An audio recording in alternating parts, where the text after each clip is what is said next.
Welcome to Shaker Heights. Episode 4, Chinese Whispers. 16-year-old Lisa Pruett was stabbed to death behind a mansion in Shaker Heights, Ohio, on September 14th, 1990. Her murder remains unsolved. This is the story of how the police detectives in a small town were led to believe the weird kid in school did it, based on nothing but testimony from a group of teens who were friends with Lisa's boyfriend, Dan Dreifert. What you will hear are actors reading from actual police interviews conducted during the course of their investigation. No words have been changed, and the interviews remain in chronological order so that you can see how the case against Kevin Young was constructed.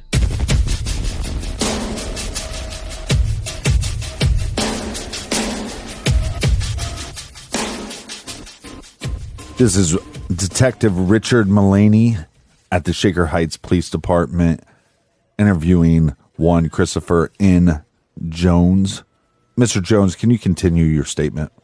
Dan was pretty angry about being a suspect, or the way they portrayed that. Pretty much from there, many people came and left Dan's house that night. Eventually, me and Dan Messinger got a ride from Scott Friero to the Pruett's house. We talked to Mr. Pruett. We went up into their house and spent a little time in Lisa's room. Then me and Dan Messinger were going to walk home. We got a ride about halfway to Dan's house from Randy Stokes. We got back to Dan Dreifert's house, and I spent the night there. We then went down to Dan's basement and talked there for a while.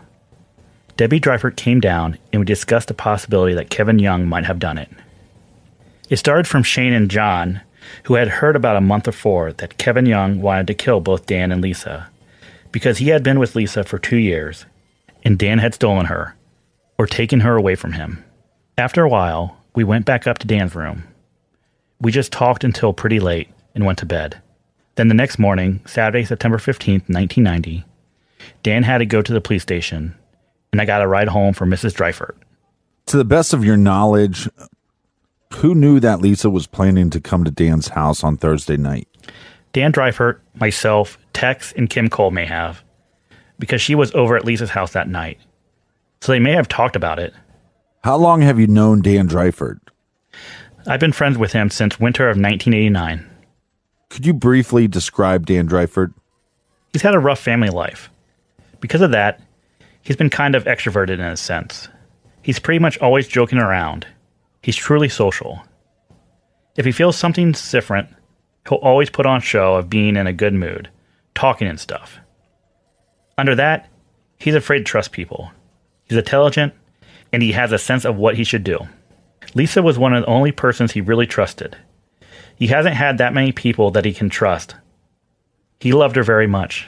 How long have you been friends with Lisa Pruett? Pretty much the same as Dan. I had done some stuff with her before, but I became good friends with her that winter of 1989. How long have you known Tex? I don't really know him that well. Just pretty much know of him. And probably no more than 6 or 7 months.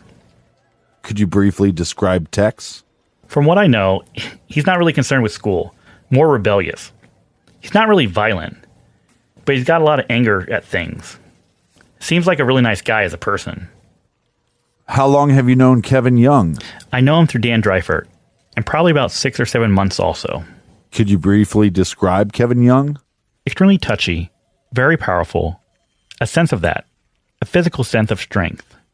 Very angry. He likes to joke around about things, but you never really know if he's serious or not. He's always on edge, like wired. I really don't know him that well. Have you ever observed dramatic changes in Kevin Young's personality? I haven't, but I've heard about these changes taking place. He always seems like he's sort of about to burst out or go over the edge or something. He makes you feel uncomfortable to be around. Can you describe Kevin Young's relationship with girls? He takes things too seriously about them. If they'll do anything, like be nice to him or something, he'll take that as a fact that they like him more than they actually do. With the girls he's around, he's very possessive about them. He misconstrues and takes too personally what their actions towards him are. Andy Conrad and I were at a party. She was one of the girls I felt he was in love with because he knew her from band. I was kind of going out with her at the time. Whenever she would come over and talk to me or come and sit by me, he would give me this really dark glances. He was trying to get drunk, and he was acting really angry and hurt, kind of. He basically simmered down after I talked to him a little bit, and he said to him that she didn't want to be around a guy who gets violent when he drinks.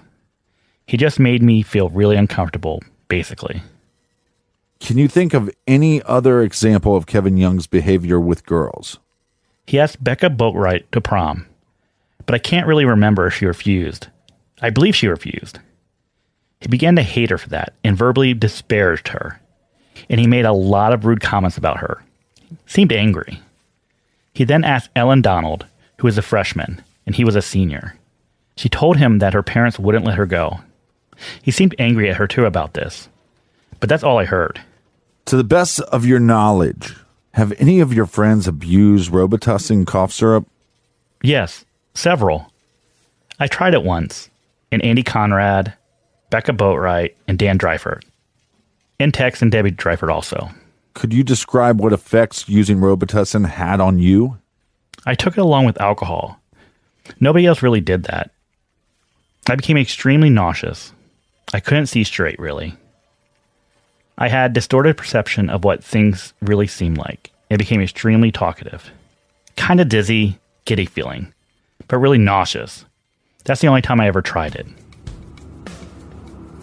How does a young man with no ties to the crime scene become the main suspect in a murder investigation? It happens one flimsy story at a time. Remember that game we used to play in school, Chinese Whispers, we called it? The telephone game.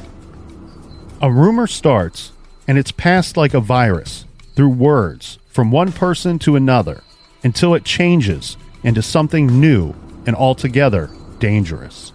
Listen for it in this interview with Jennifer Margolis, a 16-year-old high school student who is about to point the finger at Kevin Young simply because she heard his name at the right time. When I first found out that Dan Dreifert had come back, I was in a youth-ending hunger meeting after school. Judy Miller came into the room to tell me that Dan was back. She was very excited. Once I realized who she was talking about, I was also very excited. Shortly after she came in, Kim Rathbone came to the meeting, and she was very excited and emotional, which is how Kim gets. There was an element of surprise because we expected him to be in there longer, because he said he had fulfilled his requirements to be able to leave the program at the clinic. Basically, we were all surprised and excited that he was back. I talked to Lisa Pruett that night. It was before her flute lesson. She was rambling on about how wonderful her life was and how wonderful that day was. She was excited like the rest of us about Dan being back, and especially because he was special to her. She had been down about band camp and the beginning of the school year because she couldn't do anything for him, and she missed him a lot. And she kept saying that the only thing bad about the day was that she could not see him as much as she liked. She saw him momentarily after school, and I asked her if she could go over later that evening, and she said she had to go over to her flute lesson, and her mom was making a special dinner in honor of her getting her driver's license. She said her father and she might stop at Dan's house after her flute lesson, and her father only wanted to stop and say hi, so they could get home for her celebration. When we were talking about what a good day it had been, she was listing the things that had made it that day, primarily Dan being back, and she got her driver's license. I told her not to forget that I had given her a necklace that day that she had ordered from my grandmother's jewelry store. When we were discussing her going to Dan's house after her flute lesson, I mentioned, "Can't you see him later that night?" Because sometimes they met then, because with his family situation the way it was, they didn't get a chance to see each other often. She said, "Yeah, I was planning on it." I think then we just talked for a few more minutes about everything was great, and then we both had to go. That was the last time I spoke with Lisa. So I think that about wraps it up about my impressions of the day that Dan came back. I also needed to talk to you guys about Kevin Young. I found out that Kevin was a suspect, or I heard the rumor that he was a suspect on Saturday night right after Lisa was killed. It was Judy who told me that because she heard it from Becca Boatwright. That was at Dan's house on Saturday night. The minute Judy told me, I got really upset. For some reason, it had never occurred to me before that he could be a suspect. Because I was running through a list of people in my mind that I thought might be capable of doing something like this, or knew she might have been going over there. And although I thought of everyone I had ever seen at Arabica, Kevin never came into my head. But the minute Judy told me, I believed it. I mean, not so much in my head, but in some non-thinking way, I believed it. Because he was the only person that had ever entered my mind that I felt was capable of doing something like that. That really shook me up. So I started thinking about why I was so convinced that it was he. And the more I thought about it, I remembered about 3 or 4 conversations I had with him, plus the general knowledge that he was pretty disturbed. Rachel Lowenthal and Ted Folkman and Aaron Miller and I had gone to see Hunt for Red October at the Colony Theater. I know it was a bridge night for my parents. Afterwards, we went to Arabica, and Kevin was there, and Eric and Anthony Garvin, their brothers. Kevin started talking about gays and was making offensive comments, and I always felt bad for him, but I was never able to tolerate it when he talked like that. So Aaron and I got up and went downstairs. And when we came back upstairs, they were talking about Kevin's favorite topic of discussion, which was how all women hated him, and how he hated all women, and why he even tried to have relationships. This was how he had talked in the past, but there was a specific time that I was reminded of as I listened to him talk that night, which was another night when I was up at Arabica, and he was telling me, and I think Rachel, and I don't remember who, about a girl he had liked in middle school. I mean, one of those archetypical perfect people whose parents were going out of town, and she was inviting Kevin over to her house. He got the impression that there would be something of interest to him going on, or just interest that she wanted to spend time with him. He said when he got there, he was already a little bit drunk, and she and her boyfriend, and I think that some friends of hers were also there, I'm not sure about that, had laughed at him and kicked him out. They made him leave. He was upset about it, and he went from this one situation to condemning all women. He referred to women as sluts and bitches and whores. That was the way he talked. I remember feeling bad for him that he would feel that way. I think except for that incident, that's pretty much it. That's what I was thinking the night we saw Hunt for Red October. And when I was listening to him, I remember he was talking about Dan and Lisa specifically. He was saying that he could never get any women himself, and I'm sure they were derogatory. Usually he said, I hate bitches, I hate sluts. A lot of kids talk that way. It's an insecurity thing. He was complaining how guys like Dan could get sluts like Lisa to suck on cocks and how Kevin didn't have anyone, and raving on about how unfair it was.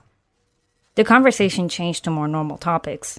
The next thing I remember that scared me was that same night, but later on, when we were sitting out on the lawn in front of Arabica, and Rachel and myself and this guy Chris, who worked at Captain Tony's, and Kevin, and I think 1 or 2 fight guys, people who hang around school and don't attend classes, and Kevin was talking about how he didn't ever seem to have any successes with women at all. He said to Rachel and I that if we ever got the chance, he was sure we would reject him, and our friends would reject him. He said that if he would go out with a girl, he would call her a week later, and she would put him off and ignore him, basically.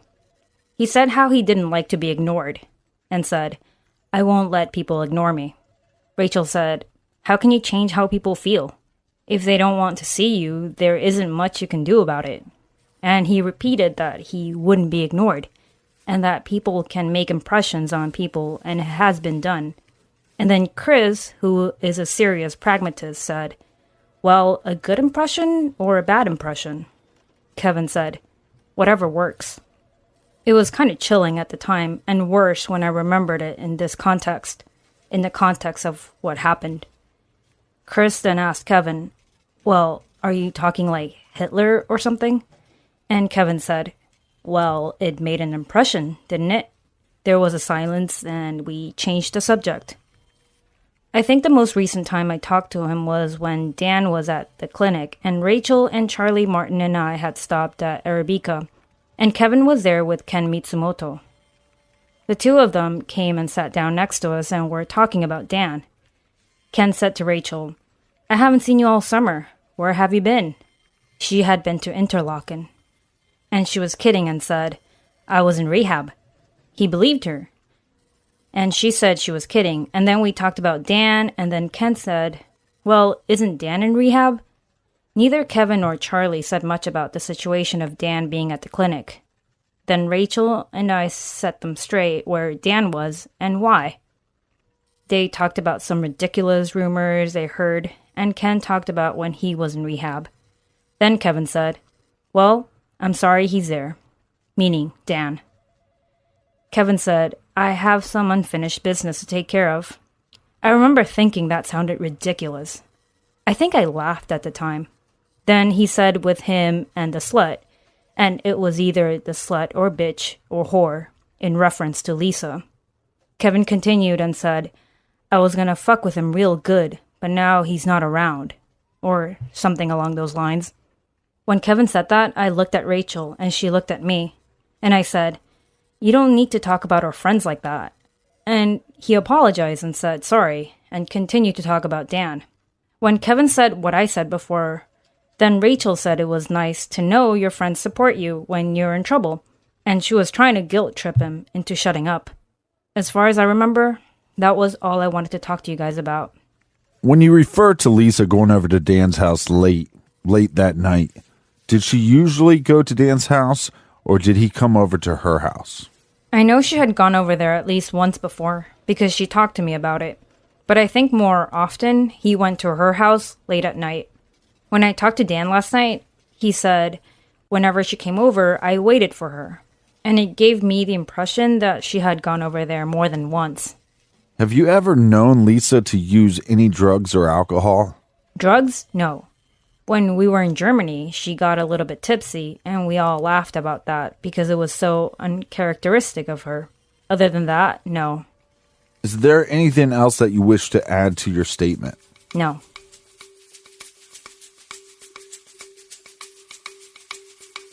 The date is now September 22nd, 1990. It is 1 week after Lisa's murder. Kevin Young, the weird kid in school, is the primary suspect. They have consulted with the FBI already about how to get Kevin to confess to the crime. And only now do police detectives sit down for a formal interview with Kim Rathbone, the 16-year-old girl who lives behind Dan Dreifert's house. She has been holding on to some very important clues, though her memory is already a bit foggy. Are you a student? Yes. Where at? Shaker Heights High School. What grade are you in? 11th. Are you aware this statement is being recorded? Yeah. And is this being recorded with your permission? Yeah. And is your father aware that we are recording this statement at this time? Yeah. Kim, could you basically explain how you know Lisa Pruett and also how you know Dan Dreifert, and go back and give me a little bit of background information on how you know these people? I met Lisa once in 5th grade, in the band, and we both played the flute together. And that's how I knew her, in 5th and 6th grade. 7th grade, I went to middle school with her, and we were all part of the same group. All kids that hung around together, in middle school and in high school. But I grew closer to her from 8th grade on, as friends, like closer friends. I know Dan Dreifert since 6th grade. He lives right behind me, so we've always been people who, if you can't find anything else to do, you just go over to their house. So I knew him better than I knew Lisa. He's one of my very best friends, and, I went out with him in 6th grade, which is nothing. It was like for a month or something. And we walked to school together and stuff like that. Is that all you want to know? Okay. What contact did you have with either Lisa Pruett or Dan Dreifert on the date of Thursday, September 13th, 1990, to the best of your knowledge. Okay, well, first, I'll tell you about Dan first, because he's not... That was the first day that he came back from the hospital, and Lisa and I were sitting down together. I was helping her with chemistry, which is funny because she's the smart one. And we were sitting down, and he came around the corner, like he'd been there the entire time. So I saw him then, got hugs and everything, because I hadn't seen him for a while, except for like on weekends when we had to pass home. And then after school, I went over, and I was cutting his hair, because that was my special treat for seeing him at home, because he never let anybody cut his hair. I got to do that. And then my boyfriend asked to go to Danny's house, so he came and picked me up and said hi to Dan, and then we left. Not till I saw Dan, we were just talking. And Lisa I saw at school. I had lunch with her and band with her, and maybe now and then in the halls when everybody else saw her. Oh, and Shakerite with her. That was 10th period, and that's when we had both finished our articles, so that's why we were seen in the halls on our way home. We were anxious to get home. And then I saw her briefly after school, and then I went home. And then I went home and I saw Danny and cut his hair. That's all I'd seen. Except I had heard her scream that night, not knowing that it was her. But I didn't know that she was coming over either. There are screams all the time around Lee Road and South Woodland, and I was doing my history and I had put it off. And when I heard the scream, woke up and looked, and walked through the house, and it happened toward the back of the house. My little brother leaves his window open, and our rooms are connected. We're through a bathroom, and the bathroom doors were opened, and his window was open. And I hear her scream, and I went off, and I looked in my window to see if there were any bicycles or cars or anything, and there wasn't anybody. I thought it was weird, but I still didn't do anything about it, and I found out Friday at like 7 o'clock. 7 in the morning? Yeah, and we didn't even know it was Lisa. It was like tapes and dogs and everything. And we didn't even know it was Lisa and stuff, so my parents were all in front of the house. My grandmother lives with us, and my brother sleeps like a bump on a log, and he didn't notice anything, and I guess my grandmother's windows were shut. I don't know why she didn't hear. Do you remember about what time that was you heard those screams? Around like 12:30, just a little bit after 12:30. I was hoping that it wasn't her, but just from I heard from other people and everything, putting everything together, it seems to be. So I'm not even absolutely sure that it was her, but it just seems like the normal way. How do you know about what time it was? Were you aware then what time it was? Or did you just kind of hear what time it happened later and then... No. I glanced at the clock when I heard it. I don't know why, because I was just like working really hard and it was distracting me out of my work. So I just glanced to see what time it was. So you were awake at the time? Yeah, I was up. Doing your homework? Studying my history. Do you remember exactly what the clock said? Mm-mm. In other words, between 12:30 and 12:45. Because I went to bed at 1, but it was then. So that I understand you correctly, your bedroom faces Segwick? Yes. On what side of the house? Towards facing the house. Towards South Woodland? Say, if you're facing your house, is your bedroom towards South Woodland or towards Shaker Boulevard? Towards South Woodland. My parents are towards Shaker Boulevard. The last time you saw Lisa Pruett was on Thursday at school. Is that correct? And did you see her any time after that? Mm-mm. Did you hear or mention, or did she tell you what her plans were for the evening? No, I didn't even know that she had been over at Dan's house before. She had left the house for the night. I didn't even know that she had been over there for then. I think I must have... I don't even remember what I was doing that night. Ate dinner with my family. That's about all I remember. Sometimes you can hear from Dan's backyard. You can all the time hear. If our screen doors are open, you can hear what goes on in the houses themselves. So I guess I just really wasn't concentrating on what was going on over there. Describe for me, as best you can, what the screams sounded like. Like a scream? Like somebody was scared? It didn't exactly sound like a play scream. Like when you hear people are driving by and stuff. And that's why I got alarmed and I looked and stuff. But it still didn't actually occur to me that it might be somebody really getting hurt, because I don't know why. It was somebody being scared. Did it sound like a male or female? Oh, a female. Definitely? Yeah. Did you hear, was it a long scream or just like series of short screams? Was it like continuous? It was, it didn't last for hours, you know. It was a long one, and then there was a long one, and I don't know how you define which are short and which is long, but long. Did you hear the person that was screaming yell out any words or any names? Or was it just a scream? Just a scream. I didn't hear anything else. What time did you go over to the Dryford's house on that day? It had to be after 4, because it didn't last until then. It wouldn't have been much after... I remember why my friend came over. We were studying for the history test in the afternoon also. I just switched from a higher to a lower class, and she was making me take the test anyway. It must have been like 4:15 or 4:30 p.m., so about half an hour or 45 minutes or something. So you went over there between 4:15 and 4:30 p.m., and you were over there for about 45 minutes? Yeah, I guess so. Who else was at Dryford's at that time? Outside with us? No one. Just you and Dan? Yeah. Me and Dan and Babbitt. After my boyfriend had come, he came over and said hi. That's Brian Keating? Yeah, Brian Keating. Did you see anybody else at the Dryford's house? I'm trying to remember whether his mom was home or not. I don't really remember whether anybody was home. Did you go in the house at all? No, we stayed out in his backyard. In that porch area? Yeah. And you cut his hair then, right? Yeah. In general, did you and Dan talk about that day? Oh, well, he had just gotten back. He was telling me about the people that he had seen, and just... For some reason, I remember Brian coming over and saying, well, how do you like freedom now? I guess.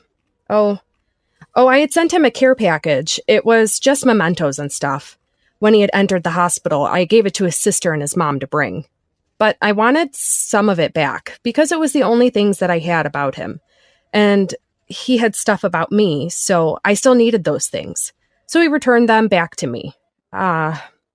He gave me a little stamp just as a joke. Then, like, a big surprise was cutting his hair. And we were talking about how short he wanted his hair and whether he wanted me to put it in a point in the back or not. Just the way he wanted it, and said that he trusted me and I could just do whatever I wanted to. He had complete faith in me, and I guess that's just about it. Did he talk about his plans for the afternoon or evening? No. Did he mention anybody was coming over that night to visit him? No. If I had the chance, then I was supposed to call him again. But I had to study for the history and then eat dinner, and then I had other work to do, so I didn't end up calling him. So you never talked to him the rest of the evening? After that, no. Okay. And did you talk to Lisa Pruett at all the rest of the evening, either in person or on the phone? No.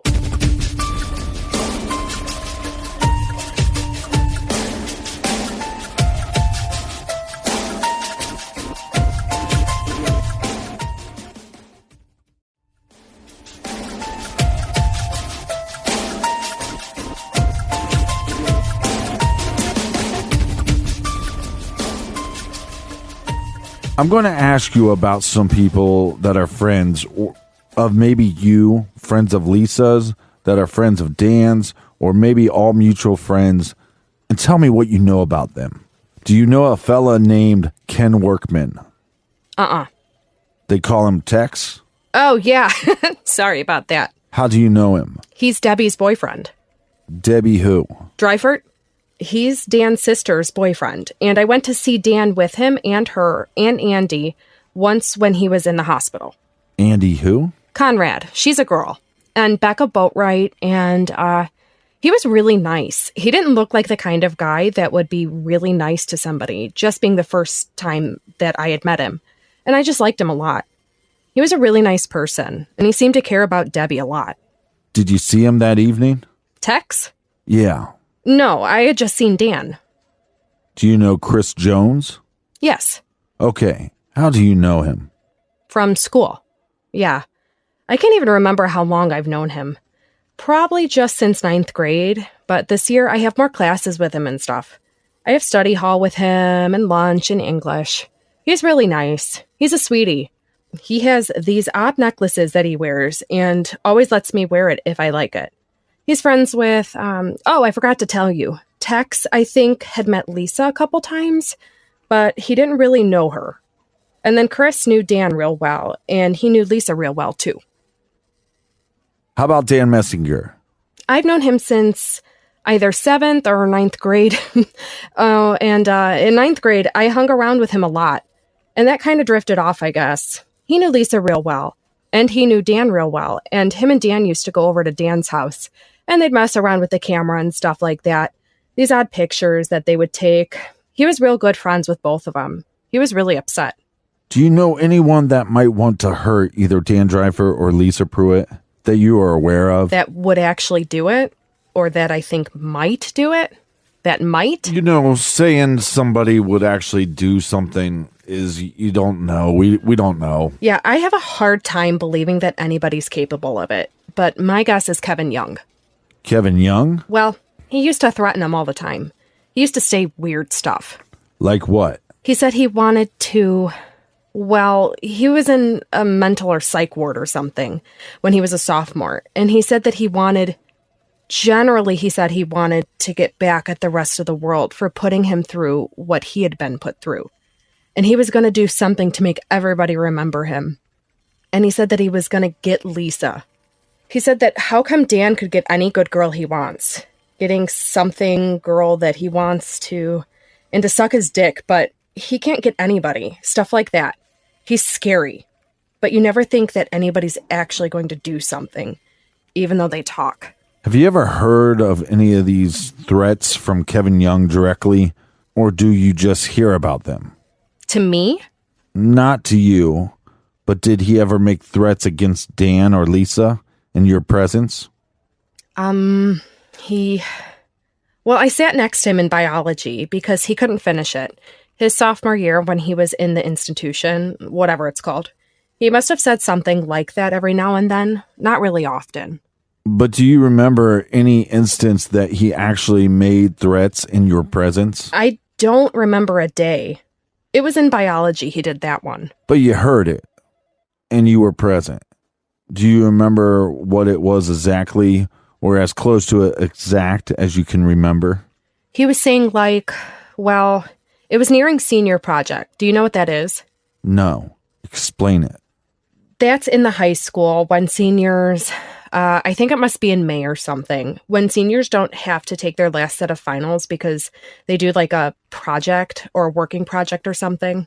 Okay, I know what you mean. And they don't have to take the set of finals. And he was just, it was nearing then because he was only in their second semester with me.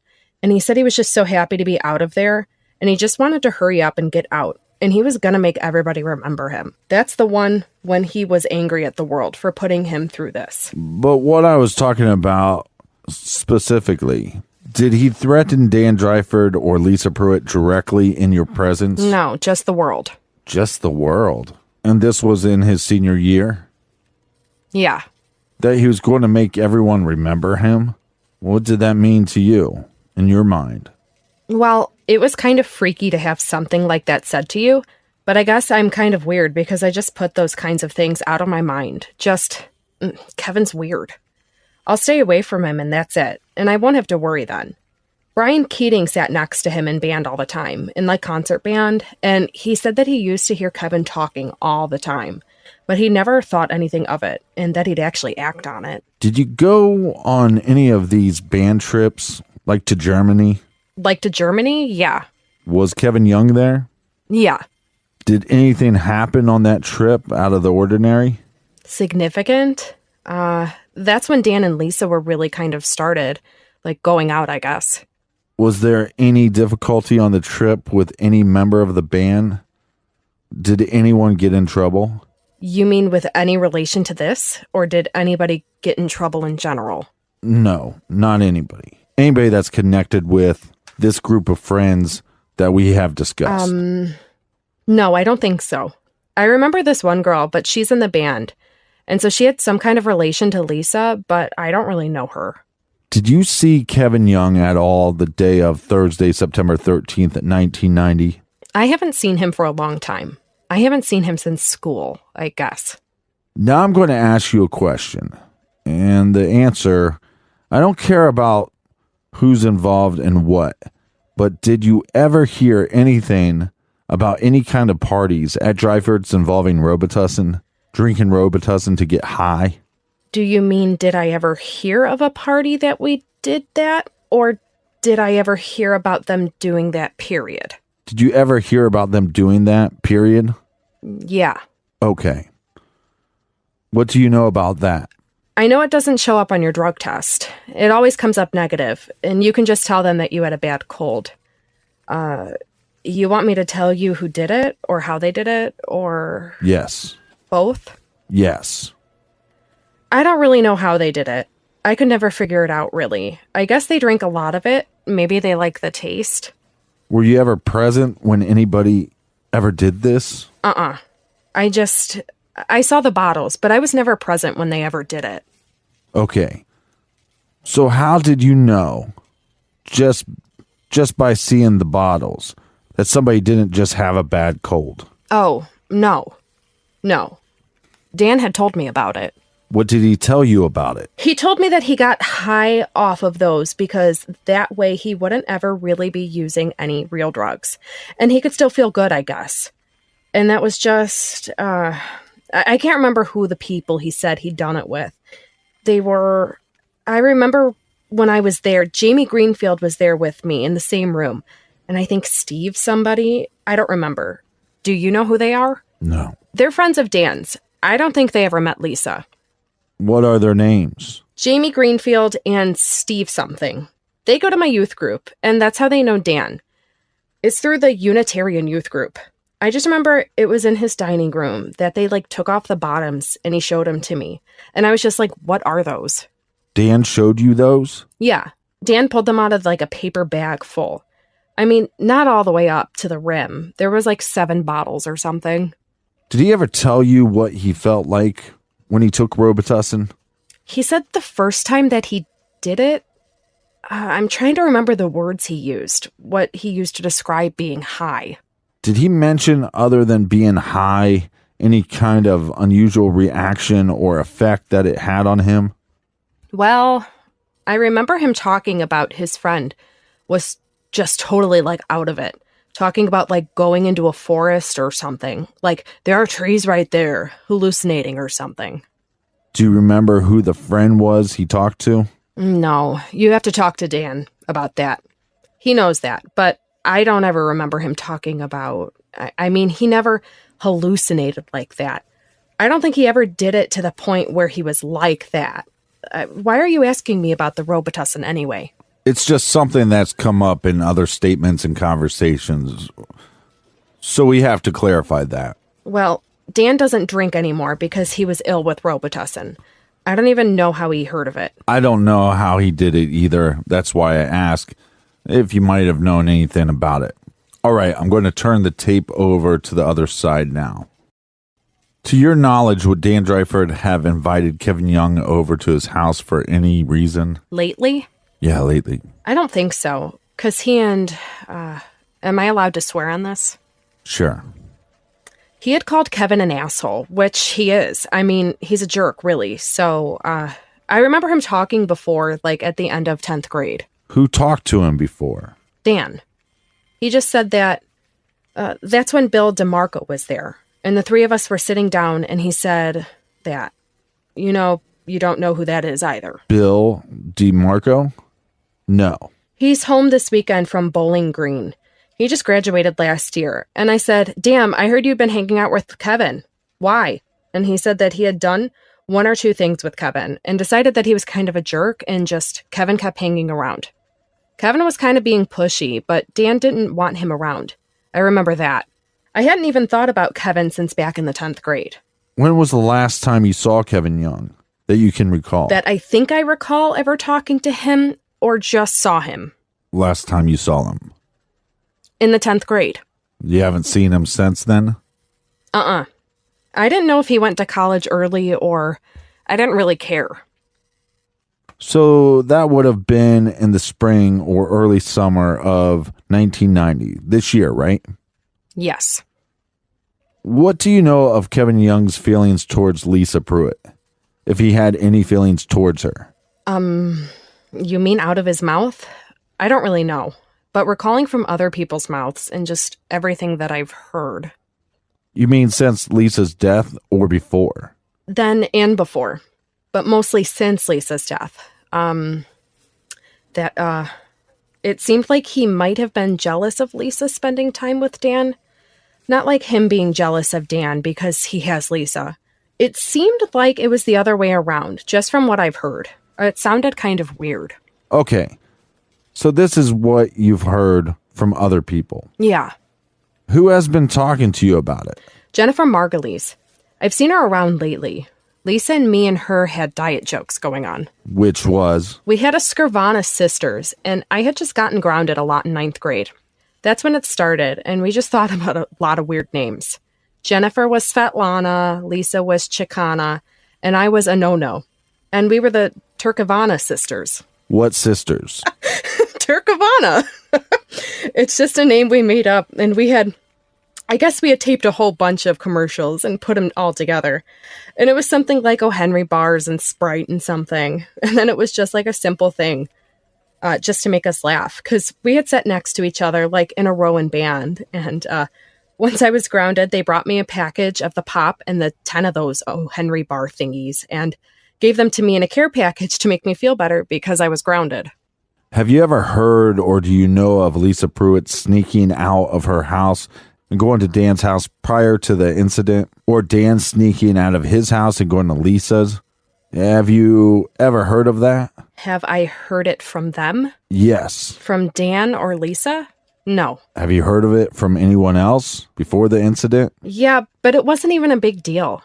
It should have been, but it wasn't. What did you hear? That Dan used to go all the time, like to Lisa's house. I don't think that I had ever heard of Lisa going to Dan's house, but he used to go to her house and they'd sit down in his basement and bring his guitar and they'd play and sing songs, but that's all I heard. I just kind of disregarded it. You never heard of Lisa coming to his house? No. And he never talked about it to you? Not really. Well, he was gone for a month. I had been working. I had driver's ed in the morning on weekdays, and I worked in the afternoon, so there wasn't really a lot of time for me to see him in the beginning of summer. And then I had called him to see if he wanted to go out to a movie with me or something, and that's when I found out he was in the institution. So then every chance I got, I talked to Debbie and his mom to see how he was doing, things like that. What were you aware of, if anything? Or did Dan mention anything to you about the relationship between Mr. and Mrs. Dryford and Dan? How did they get along? Well, Dan and his father have always had this thing going. I mean, it's a lot. It's a lot less worse now. I mean, I haven't... because I told you, when the screen doors are open, you can hear everything. You could hear Dan's father screaming at him for whatever reason. Just clean your room and shave and why don't you help me with this and stuff like that. I always heard stories about what had happened when they were younger. Like what? Like what? Well, they're kind of far-fetched. I never knew whether to believe them or not. But I had heard that his father had gone violent with Dan and Deborah, and I think his mom. I'm not sure. And that's why Dan's started lifting weights in like the 6th grade. He wanted to stand up to his father, and I had heard it once. And this sounds really far-fetched, but I remember it, and I don't remember whether I heard it from Debbie or Dan. But when Dan was little, he had to use the bathroom, and his father said, no, hold it as long as you could. And then he couldn't hold it any longer. So he ended up wetting his pants, and his father got mad because he wet his pants, and pushed his head into the toilet or something. It sounded very far-fetched, and I had always known Mr. Drayford, as long as I've known Dan. And I've always known him to yell, but I had known him to use violence. Is there anything that you know or anything that you feel that could perhaps help us in any way in this investigation? You mean, is there anything other that I could tell you? Some tip or something? anything that you've heard or anything that you might have thought about telling the police or thought about calling us and letting us know, something that you heard, something that you feel that maybe no one else has thought about, like maybe a threat or maybe some reason that somebody would want to kill Lisa Pruett? All I know is what I've heard, some of the rumors about who has Tex and stuff like that. And I really don't believe that Dan or Stan or Tex, either or any of the three of them, are actually capable of. They wouldn't have done it because, first of all, they wouldn't have done it to Dan. Stan or Tex wouldn't have done it to Dan. Tex wouldn't have done that to Debbie, and they had no reason in the world to hurt Lisa anyways. They barely knew her. I really strongly don't believe that they did it. That's just all that I've really thought about, to tell you. Just who didn't do it. I don't know who did it. Who is Stan? Who are you talking about? I heard that Stan was somebody. Stan's just a friend of mine. No. You know Stan? Yeah. You know his last name? No. It's funny. I've known him since the 9th grade, but I don't even know his last name. But I can recognize him from a mile away. Can you describe him for me? He is big. Well, everybody's big to me, but he's big and he has long hair. Probably down to his, well, it's shorter than his shoulders now. He looks awkward. He smokes. I'm trying to remember whether he had an earring or not. I don't think so. Well, maybe he does. I don't know about that one. No. Just disregard that. Does he go to the high school? Well, he did last year, and then he ended up dropping out, and then this year he was enrolled again, and he was caught smoking on school grounds, and he was suspended. Then he was caught on school grounds when he was suspended, so now he's supposed to pay something or serve something in jail. Or, I don't know. I don't remember what the outcome is, but he's supposed to go to school. The night that you heard the screams, well, it was actually the morning of September 14th, 1990. Did you hear just before or just after that? Did you hear any other type of noise that might have caught your attention? No, that's why I thought it was so freaky. Because I heard the scream and just looked and I couldn't see anything else. So I just said, oh, it must have been somebody in their car or something. You didn't hear any kind of maybe a car pulling away or screeching tires or... Not even the police when they came in the middle of the night. You went to bed about 1 a.m.? Mm-hmm. Just about exactly. When the police were all around, looking around, you didn't get up at all? I didn't hear it at all. I was so tired from staying up so late studying. And the screams that you said you heard seemed to be coming from behind your house? Yeah, because my windows in my room are closed, and so was I have 2 closets, and the door to the hall, 2 windows, and the door to the bathroom. The only one that was open was the door to the bathroom, so I figured it came from any other direction. It would have sounded more muffled. Did you know Lisa to keep any type of diary or anything like that? I knew that she always shared her thoughts with her friends. I knew that she had little poems and stuff that she liked, that she would share. Not worth sharing it with some of them. Worth sharing it with certain people, though. Who else besides yourself would you consider to be her best friends? I don't think I'm her best friend. Just Jennifer was really close to her. And Rachel Lowenthal was very close to her. And Kim Cole grew close to her in the summer. Dan was really close to her, and Judy Miller was close to her. I guess I'm kind of on the outskirts of people that were close to her. Who would you say would be Dan's best friends? Dan's best friends? Well, Lisa. He was very special to me. I don't know whether he would call me a best friend. We spent a lot of time together. Used to share a lot of hidden thoughts. I don't know if he would actually call me one.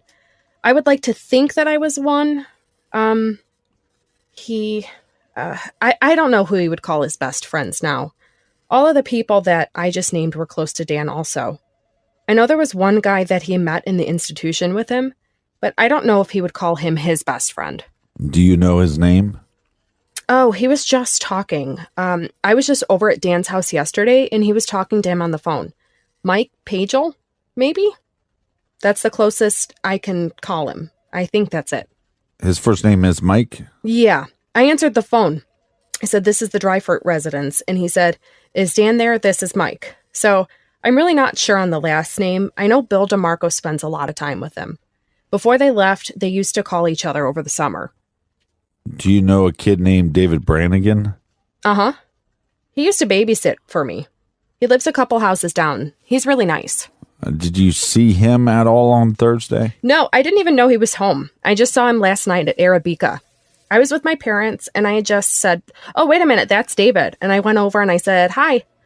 The last time I saw him was, I think it was right when school was ending, and he saw me in the hall and caught me and took me to Arabica, and we were talking, and he told me about this girl he met, and da-da-da-da-da. Do you know what the girl's name was? Megan? I think he's rooming with her now, or he's going to be rooming with her soon. I don't think he's going back to school this year, but he's working down in the flats at the Arabica. He's working at Arabica? Yeah. I forgot where he's working in the flats, though. He told me, but I can't remember. Is there anything else you wish to add to your statement? That would help you, really? I don't think so.